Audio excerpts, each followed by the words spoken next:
Hai, Laikul Fahri di sini.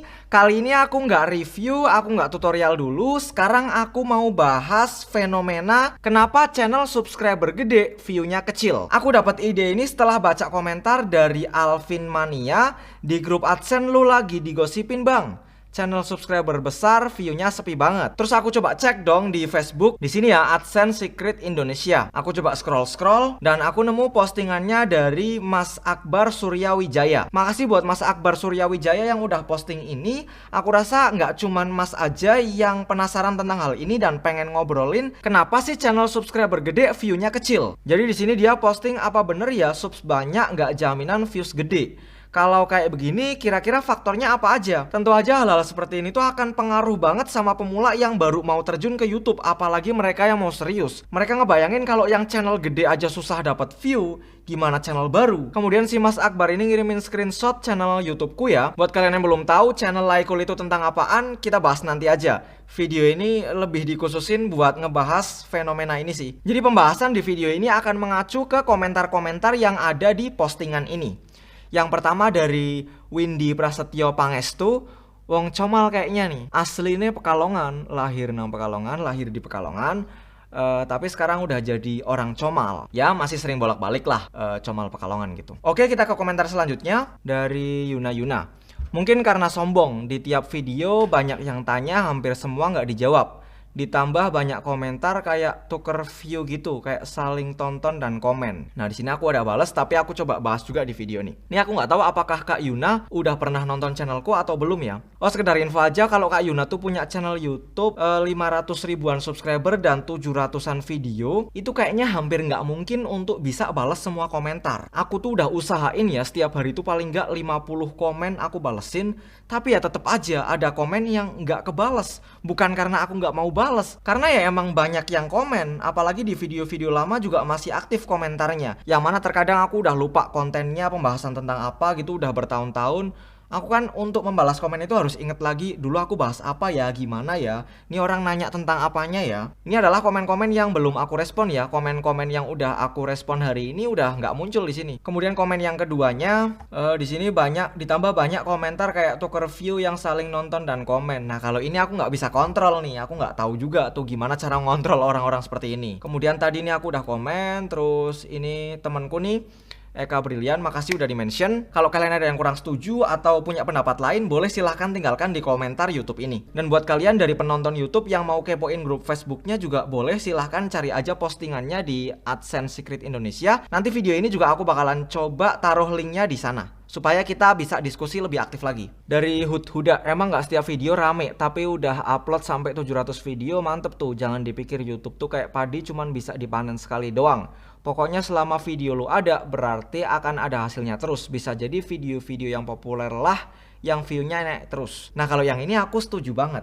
Channel itu nggak bisa dinilai dari video-video terakhirnya aja. Kita perlu lihat secara keseluruhan. Ini di bagian bawahnya juga ada beberapa yang komen lagi. Ya jangan terlalu mempermasalahkan tentang subs besar dan view kecil, padahal real time yang punya channel setiap hari sudah tinggi. Nggak tinggi-tinggi juga sih, cuman ya masih oke lah, masih ada hasilnya. Nah kemudian dari Akbar Suryawijaya ini nanya lagi, gimana cara menjaga rekomendasi tetap bagus ya? Kalau aku sendiri jujur aja belum fokus ke rekomendasi, agak aneh sih ya, gimana ya? Aku tuh menargetkan videoku supaya sampai ke orang yang tepat. Aku memang nggak ngejar view banyak sih, walaupun pengen tetap, nggak munafik ya. Semua orang YouTuber yang bikin video ya pastilah pengen dapat view tinggi. Cuman targetku bukan itu. Target aku bikin video itu adalah supaya video yang aku buat sampai ke orang yang tepat. Makanya aku banyak berusaha optimasi di judul, thumbnail, kemudian keselarasan ini nih konten. Beberapa waktu yang lalu emang aku cukup random uploadnya, dan ini udah lumayan balik lagi nih. Aku coba bahas hal-hal yang emang aku udah menguasai banget.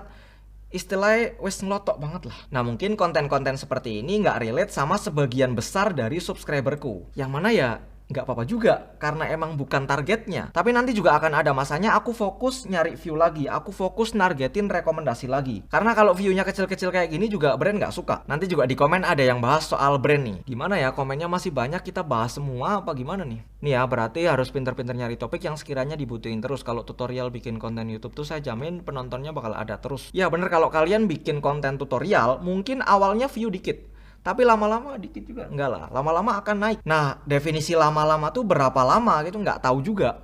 Tergantung seberapa sering kalian upload, kemudian seberapa relevan pembahasannya gitu-gitu sih. Kemudian ini dari Andi Iyas, orang isinya konten gitu-gitu doang ya otomatis yang udah paham nggak bakalan nonton lagi kontennya. Nah, susah ya, gimana netizen tuh susah.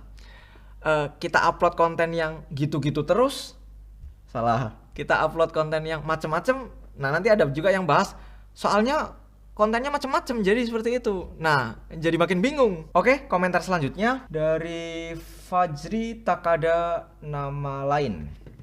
Makanya pemahaman tentang per-YouTubean itu jangan cuma targetnya monet-monet doang, tapi harus diperdalam lagi. Harus paham nge-YouTube itu ada dua, secara teknis dan non-teknis.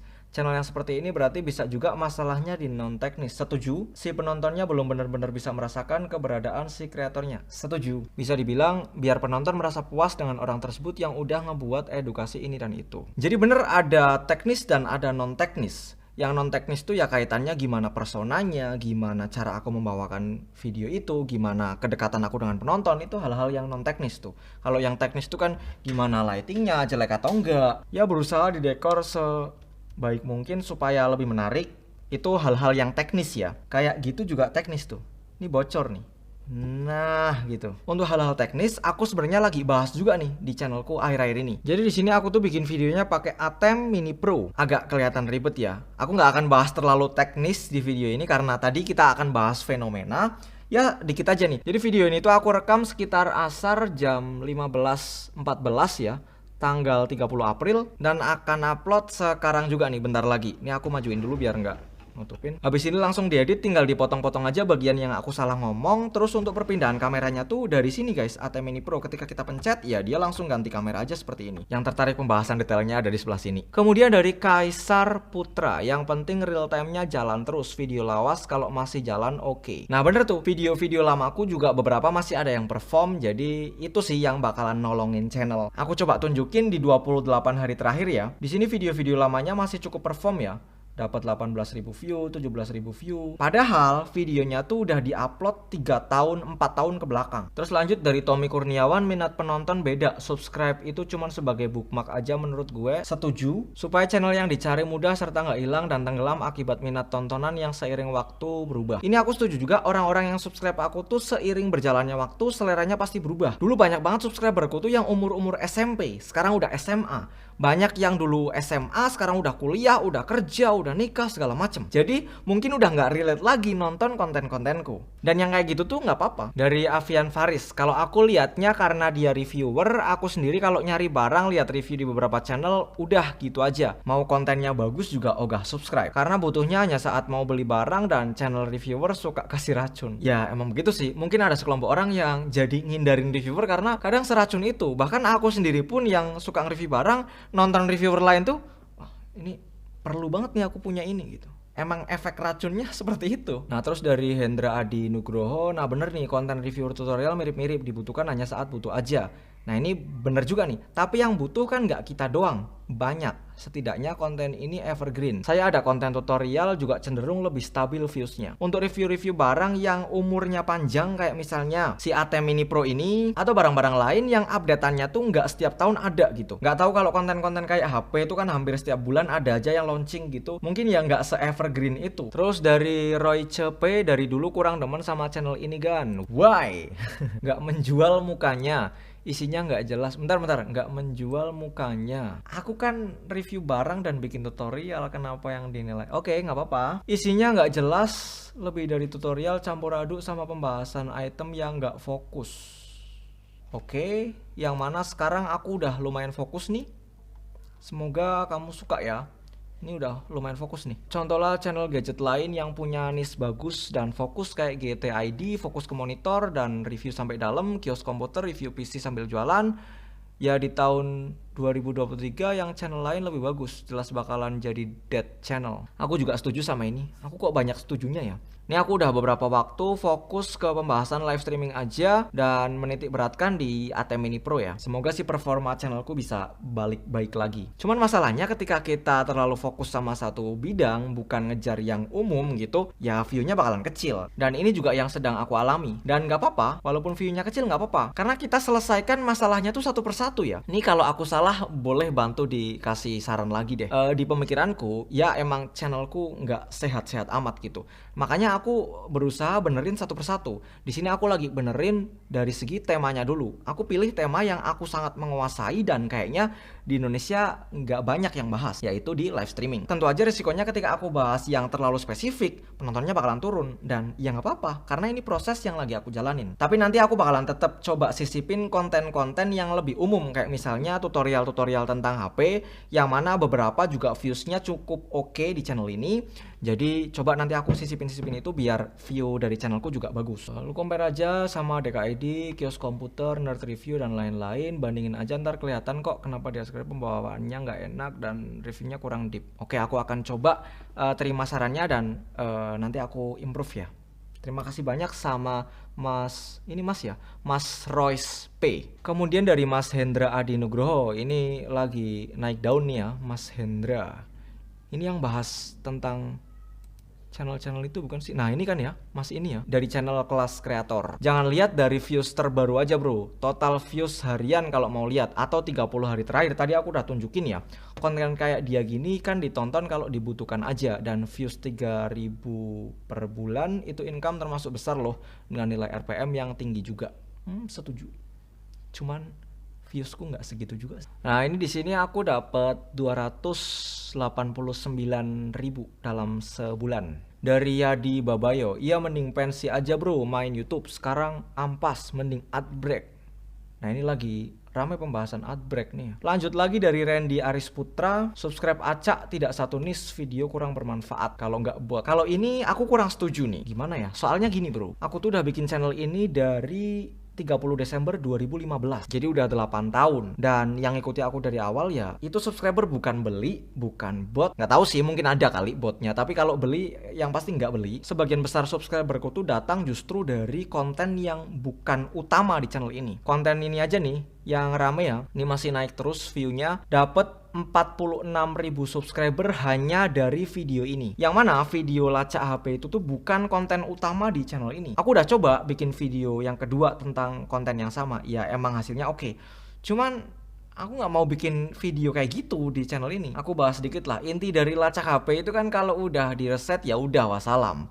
Nah tapi orang-orang yang nonton konten itu tuh masih berharap aja gitu bisa dilacak lah via WhatsAppnya, via nomor HP-nya, nomor emailnya. Tahu bisa nggak sih? Setahu aku sih nggak bisa ya. Jadi ya aku nggak nerusin konten tentang itu. Kemudian dari Nasrudin, gara-gara dia lembek manusia. Why? Kenapa sih? Saya fans Laikul, saya ikuti juga demikian, makin kesini sedang diuji sepi. Ya boleh kalau dibilang masih diuji sepi. Ya karena konten lu nggak menarik. Ya emang targetnya juga bukan untuk semua orang sih, bukan buat dapetin views. Kita lihat aja beranda YouTube kita isinya apa. Ya ini benar juga. Ini perlu semua nggak kita bahas? Ya karena subscribe-nya udah nggak tertarik. Dulu ngikutin bingung alat-alat YouTube, setelah tahu ya udah nggak nonton lagi. Nah benar juga. Bahkan aku sendiri ketika bikin video tuh berusaha untuk menargetkan penonton. Jadi aku nggak nargetin biar videonya tuh rame, bukan, tapi biar yang nonton emang pengen nonton video itu. Nggak tahu dalam jangka panjang hasilnya bagus atau enggak, ya ini eksperimenku gitu. Dari Ahmad Agus Arifin, konten tutorial tekno dan lain-lain viewsnya kecil tapi RPM-nya gede. Tergantung juga sih, tapi ya bisa dibilang iya. Kemudian bisa ketolong video-video lama yang masih dicari orang, ini bener banget, ngebantu banget video-video lamaku. Kemudian belum lagi dapat endorsan dan alat-alat produksi konten. Nah itu juga salah satu targetnya. Kemungkinan besar sih beli channel. Wow, ini pasti nggak ngikutin aku dari dulu karena ngapain beli juga. Mungkin kontennya sekarang nggak worth it buat kalangan menengah, padahal dulu di channel konten dasar. Iya, ini juga betul. Dan nggak apa-apa juga kalau orang nggak nonton lagi channelku tuh nggak apa-apa. Maksudnya kalau emang nggak butuh ya nggak harus nonton. Kenapa aku harus maksa orang buat nonton? Konten tutorial cuma sekali tonton aja kalau mau banyak view, konten hiburan. Kalau channel udah 3 tahunan nanti kayak gini kalau nggak aktif. Nah kalau ini aku nggak setuju juga sih. Ada juga kok channel yang nggak aktif tapi tetap tinggi gitu. Kalau aku sih lebih memegang prinsip gini. Aku bikin video tuh untuk beberapa pihak. Pihak yang pertama adalah akunya sendiri seneng. B yang kedua adalah penonton. Penonton seneng. Kalaupun penonton nggak seneng, penonton butuh. Kemudian yang ketiga, brand seneng. Jadi bisa dapat sponsor dan seterusnya. Terus yang keempat, ya ini diisi aja sama kalian masing-masing. Karena setiap orang beda. Kontennya gitu-gitu aja udah bukan zamannya, nggak mau adaptasi. Bisa jadi ya lagi berusaha adaptasi juga sih. Cuman balik lagi ke prinsip yang tadi, faktor cuaca dan musim biasanya faktor bosan. Terima kasih banyak yang udah komentar di postingan ini. Makasih juga buat yang bikin postingan Mas Akbar Suryawijaya. Aku jadi tahu deh ada beberapa orang yang ternyata masih ngikutin aku, ada beberapa orang yang ternyata ya masih mantau aku gitu, suka. Jadi ada yang merhatiin. Kayaknya segitu aja pembahasan video kali ini. Aku mau doain semoga semua orang yang nonton video ini kalau lagi mulai YouTube, semoga YouTube-nya lancar dan dapat apa yang ditargetkan. Karena target setiap orang tuh beda. Terus kalau masih ada diskusi yang perlu kita diskusiin, boleh di kolom komentar ya. Kita ngobrol, kita bahas tentang perkontenan ini. Ya udah, sampai ketemu di kolom komentar ya. Matur nuwun.